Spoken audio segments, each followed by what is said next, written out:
Okay, Trudy Behrman here, and we're talking about beauty fit for her king. This is the first video in a video series, and if you missed the introduction, please go watch that because it will tell you all the other videos that are coming up in the series and how you can get a hold of them, because this is the only one in the series in addition to the introduction that is publicly available. Alright, so we're talking today in video 1 about kings want a beautiful queen.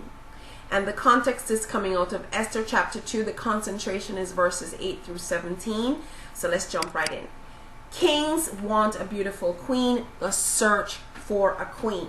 Now I hope you've read the Esther 1 and 2 for the context, but in a nutshell, King Xerxes was married to Queen Vashti. She was a beautiful woman and she disrespected him. And because she disrespected him, he is now on the hunt for a new queen to replace Vashti. So let's just look at some of the verses here that will reinforce the topic. Kings want a beautiful queen, the search for a queen. So in Esther 1 verse 11 it said, he ordered them to bring in Queen Vashti wearing her royal crown. The queen was a beautiful woman and the king wanted to show off her beauty to the officials and all his guests. Okay, now first of all, we're talking about kings and queens. We're talking about royalty people. We're not talking about the run-of-the-mill. We're not even talking about the officials and their guests. This is the king and the queen that we're talking about.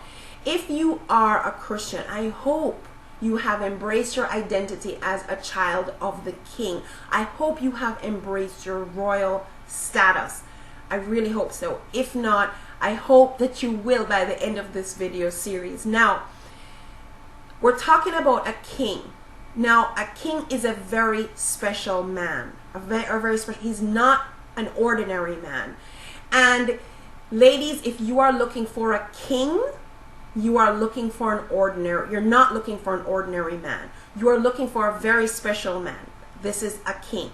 And kings, if you are looking for your queen or you know you already have one, we're talking about a very special situation here, okay? So Queen Vashti has disrespected her king and now he's looking to replace her because, ladies, I'm very sorry, disrespecting your man is not okay. And in the Bible, it does talk about that we need to respect our husbands, whereas our husbands need to love us. But that's a conversation for another day. But disrespecting her king is what got her grounds for replacement.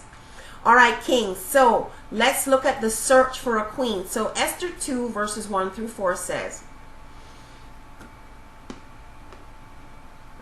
Later, even after the king's anger had cooled down, he kept thinking about what Vashti had done and about his proclamation against her.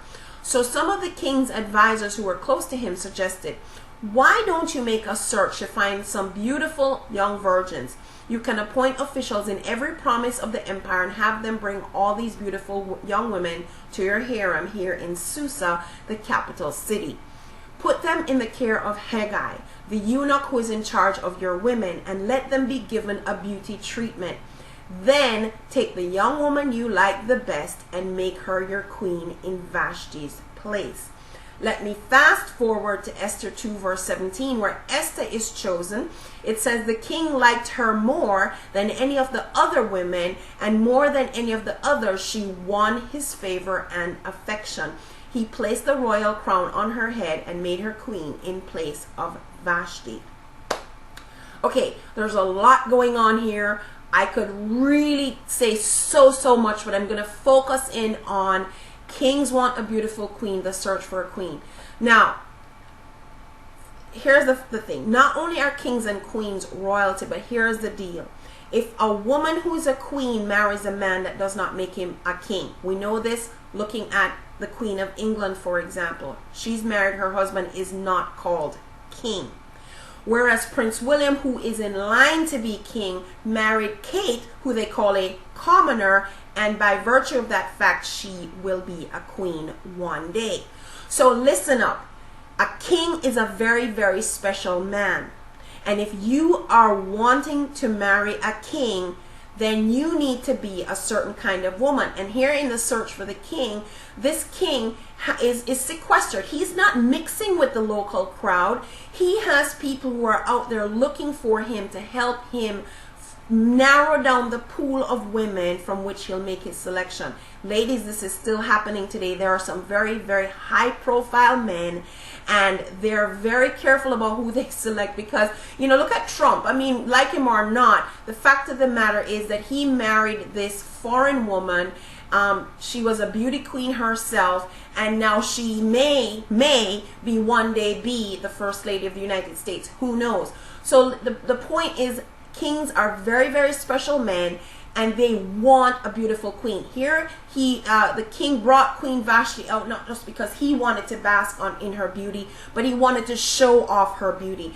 Ladies, we are more than just eye candy, but there's no reason why we shouldn't be eye candy. And guess what? There's a lot of us that once we become Christian, we seem to abandon the idea that we should make ourselves beautiful, as if it is some sinful, worldly thing. Now, it can be, depending on how you handle yourself, but it's not about the beauty itself or the beauty treatments. There's nothing wrong with that, okay? So here it is.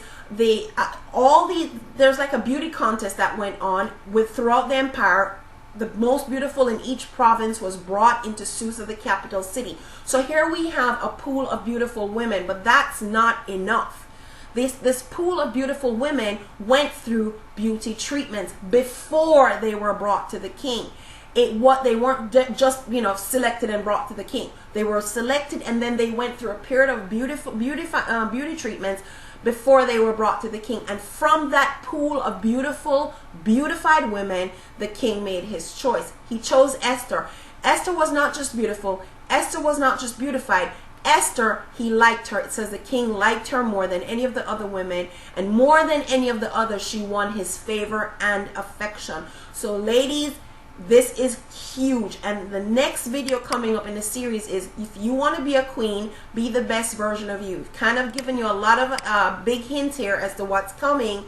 But if you're a king and you're looking for your queen, you know, you're not just looking for any woman, you know. And if you're a queen and you have a king and you're slacking in maybe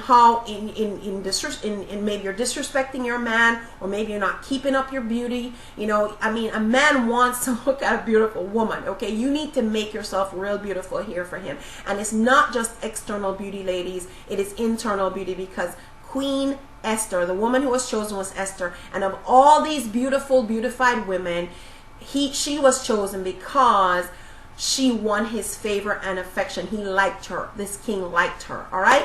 So that's video 1 in the series. The rest to come. Let me just quickly remind you, you want to be a queen, be the best version of you. Beautification is not just an external job. Esther's Beauty Coach, Bride and Groom, Kings, provide for your queen. If you would like to see the rest of videos in this series, simply head on over to inhisimagefitness.com. There will be a link somewhere in the description or on this page somewhere for you. Pop on over there, put in your name and email. That's all it's going to cost you, your name and email, and the rest of these videos will be delivered to your inbox as I create them and over a period of time. So thank you for joining me today. Trudy Behrman here. I am super simple to find at trudybehrman.com. Thank you for joining me, and I do look forward to connecting with you.